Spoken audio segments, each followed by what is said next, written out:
हरे कृष्ण कृष्ण कृष्ण हरे हरे, हरे राम राम राम हरे हरे। प्यारा भाइरो नमस्ते। अॼु असां श्री गुरु बालप्री सिद्ध सवाईअ जी कथा जो 5 पार्ट स्टार्ट कंदासीं। 4 पार्ट असीं अपलोड करे चुका आहियूं। जेकॾहिं तव्हांखे कथा न पहुची आहे त तव्हां 0331311089 ते कॉन्टेक्ट कंदा त असीं तव्हांखे ग्रुप जी लिंक मोकिलींदासीं। उन में तव्हां जॉइन थी कथा हासिल करे सघो था। चो त अॼु जी कथा शुरू कयूं।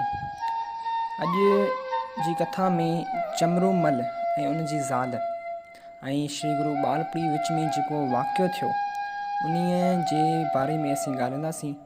दरअसल जॾहिं गुरु पंहिंजे ध्यान में हुआ, नाम जपे रहिया हुआ त ओचितो जबल जे मथां रड़ियूं कुकूं आयूं त असां जॾनि अंधनि बेसहारनि जो सहारो केरु थींदो। असीं हिते रड़ियूं करे रहिया आहियूं ऐं असांखे केरु बचाईंदो। तॾहिं जॾहिं श्री गुरु बालप्री सिद्ध सवाई जॾहिं इहो आवाज़ु ॿुधो, पिपर वण हेठां उथी उन्हनि वटि आयो ऐं पुछईं त तव्हां केरु आहियो ऐं केॾांहुं था वञो। जो जंहिं ते भाई चमरीमल चयो त असां वाणिया लोहाणा आहियूं ऐं मूंसां गॾु मुंहिंजी ज़ाल आहे। असीं ॿई जॾा अंधा ऐं बेवारिस आहियूं। दरअसल असांजे ॻोठ में भाॼ पे आई। भाॼ चइजे ॼञ पे आई त असांजा साथी असां खां अॻिते निकिरी विया आहिनि। मुंहिंजी ज़ाल उठ तां किरी पई आहे। मूं उठ बीहारे मुंहिंजी ज़ाल खे खयोंसीं तेसिताईं उहे साथी असांजा अॻिते निकिरी विया। तंहिं करे असीं हाणे बेसहारा थी विया आहियूं त केॾांहुं वञूं। ऐं असांजो को औलाद बि कोन आहे। ईश्वर खां सवाइ असांजो को बि हिते सहारो न आहे जो असांखे सही रस्तो ॾेखारे। ऐं ॿियो त असांखे बुख ऐं उञ ॾाढो सतायो आहे। केरु पाणी पीआरण वारो हिते न आहे। ऐं उन्हनि ॿिन्हिनि पुछो त तव्हां केरु आहियो ऐं असांखे दया पाले पंहिंजे साथियुनि सां मिलायो। पोइ गुरु बालप्री सिद्ध सवाई ॿुधायो त मां बाबा गुरु बालप्री साधू आहियां ऐं हिते रहंदो आहियां। पोइ श्री गुरु बालप्री सिद्ध सवाई उन ॿिन्हिनि जॾनि खे साण वठी हुननि खे पंहिंजे पिपर जे वण जे हेठां विहारियो ऐं ॿिन्हिनि खे पाणी पीआरियईं। पोइ पिपर जा वण कढी उन्हनि जे अखियुनि ते रखियईं ऐं करमनल मां पाणी जो छंडो हयईं त ॿई ज़ाल मुड़ुसु ॿई ॼणा ॾिसण लॻा। उहे ॿई हैरान थी विया। अहिड़ो करिश्मो उन्हनि पंहिंजी ज़िंदगी में कॾहिं न कोन ॾिठो हो।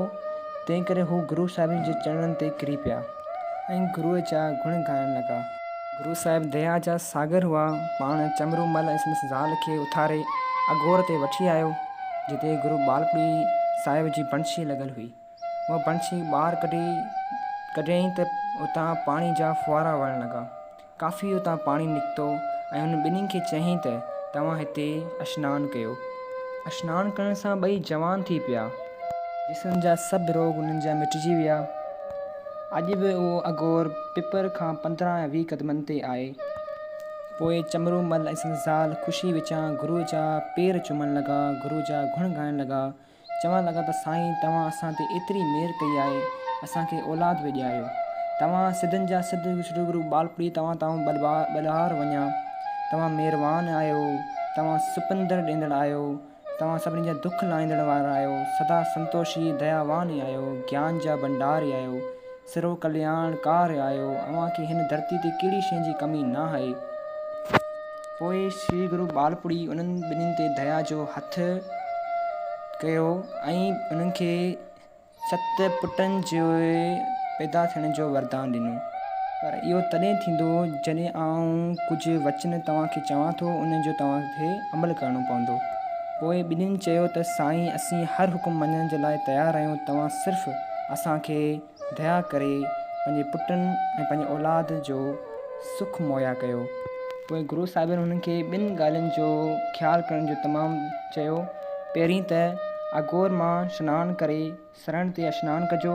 पोइ पिपर जे जाट करणी आहे तव्हांखे ऐं उते अची हरि नाम जो सिमरन ज़रूरु कजो। हरे कृष्ण कृष्ण कृष्ण हरे हरे, हरे राम राम राम हरे हरे। ऐं कंगोर ते मुंहिंजो आस्थान आहे, उते अव्हां जाट कंदा ऐं उते बि हरि नाम जो सिमरन करे तव्हांखे पंहिंजो जीवन सफलो करिणो आहे।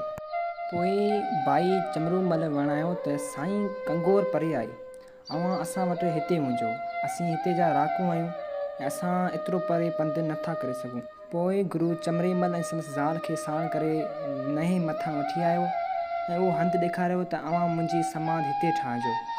अवां हितां खां 8 मील परे हिकु ॻोठु वॾेरे अहमद ख़ान जो आहे, उते वञी रहिजो ऐं मड़ी बि ठाहिजो।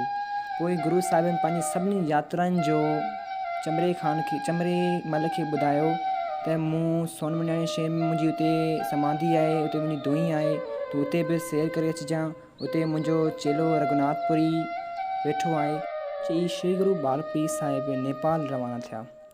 पोइ भाई चमरोमल संदसि ज़ाल ॾाढो ख़ुशि थी गुरु जा गुण ॻाइणु लॻा, ख़ुशी में नचणु लॻा। पोइ उतां उठ ते चढ़ी पंहिंजनि साथियुनि ॾांहुं पहुता त इहे उन्हनि खे न पिया सुञाणनि, मतिलबु कि उहे अखियूं बि सभु ज़ाहिर थी वियूं त सुञाणनि कोन पिया इहो सभु चमत्कार कीअं थियो। पंहिंजनि साथियुनि सां सॼी हक़ीक़त गुरु बालपीर वारी ॿुधाई।